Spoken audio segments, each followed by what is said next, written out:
ආයුබෝවන්. අද අපි කතා කරන්න යන්නේ හරිම අපූර්ව කතාවක් ගැන. මේක අසාර්ථක වීම එක්ක වැටිලා ඉන්න කෙනෙක්ට දුෂ්කරතා මැදින් ශක්තිය හොයාගන්න උදව් වෙන බලවතු කතාවක්. ඉතින් අසාර්ථක වීම කියන්නේ ඇත්තකම හැම දෙයකම අවසානයක්ද? එහෙම නැත්නම් අලුත් දෙයක පටන් ගැනීමක්ද? අපි මේ ප්‍රශ්නට උත්තරේ හොයාගෙන යමු.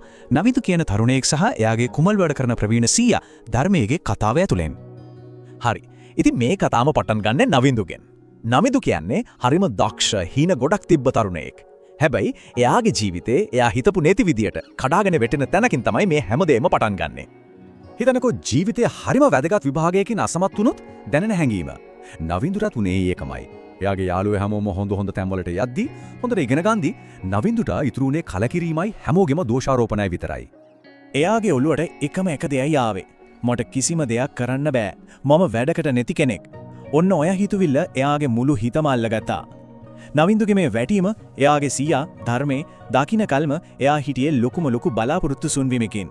මොනුපුරාගේ මේ දුක දැකපු ධර්මයේ සීයා දේශනා දෙන එක පැත්තක තියලා හරිම වෙනස් විදිහේ පාඩමක් උගන්වන්න හිතාගෙන නවින්දුව එයාගේ කුමල් වැඩපොළට එකගෙන ගියා.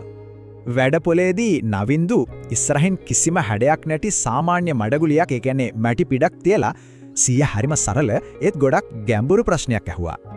නවින්දු ඒ දිහා බලලා කිව්වේ මේක නිකම් මඩ ගොඩක්නේ, කිසිම වැඩකට නෑ කියලා. ඒත් ධර්මයේ සීයා එයා hina වෙලා බැලුවේ ඒ මැටි පිඬ දිහා නෙවෙයි, ඒක ඇතුලේ හැංගිලා තිබුණු ලස්සන නිර්මාණය දිහා. ඊට පස්සේ ධර්මයේ සීයා වැඩේට බැස්සා. එයා අර මැටි පිඬ අරගෙන හොඳට තැළුවා, අනලා පදම් කළා. ඊට පස්සේ සකපෝරු උඩ තියලා වේගෙන් කරකවන්න ගත්තා. ටිකින් ටික අර මඩ ගොඩ ඇතුලෙන් ලස්සන හැඩයක් මතුවෙන්න පටන් ගත්තා. ලස්සන බඳුනක් හැඩ ගැහෙන ගමන් සීයා නවින්දුට නියම පාඩමක් කියලා දුන්නා. පුතේ මේ බලන්න, මේ මැටි පිඬට තලද්දී අනද්දී කරකවද්දී දැනුණු හැම පීඩනයක්ම දරාගත්ත නිසා තමයි අද මේ වගේ ලස්සන බඳුනක් වෙන්න පුළුවන් වුණේ. එතනදී සීයා පෙන්නලා දුන්නා පීඩනය කියන්නේ විනාශයක් නෙවෙයි, අලුත් නිර්මාණයක ආරම්භයක් කියලා. හැබැයි කතාව එතනින් ඉවර වුණේ නැහැ. සීයා කිව්වා මේ බඳුන ලස්සන වුණාට තාම මේක හරිම බිඳෙන සුළුයි. තාම සම්පූර්ණ නැහැ කියලා.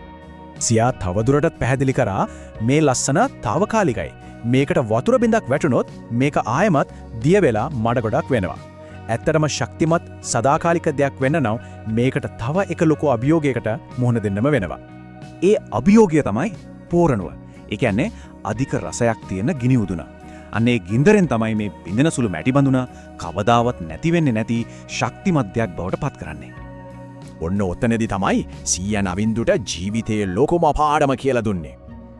අද ඔයාට දැනෙන මේ දරාගන්න බැරි වේදනාව තමයි හෙට දවසේ ඔයාව ලෝකෙටම බබලන රත්තරන් කෑල්ලක් බවට පත් කරන ගින්දර. ඒ කියන්නේ ජීවිතයේ අමාරුම කාලවල තියෙන්නේ අපිව විනාශ කරන්න නෙවෙයි. ඒව තියෙන්නේ අපිව තවත් ශක්තිමත් කරන්න. සීයාගේ වචන ටික නවින්දුගේ හිතට හොඳටම වැදුනා.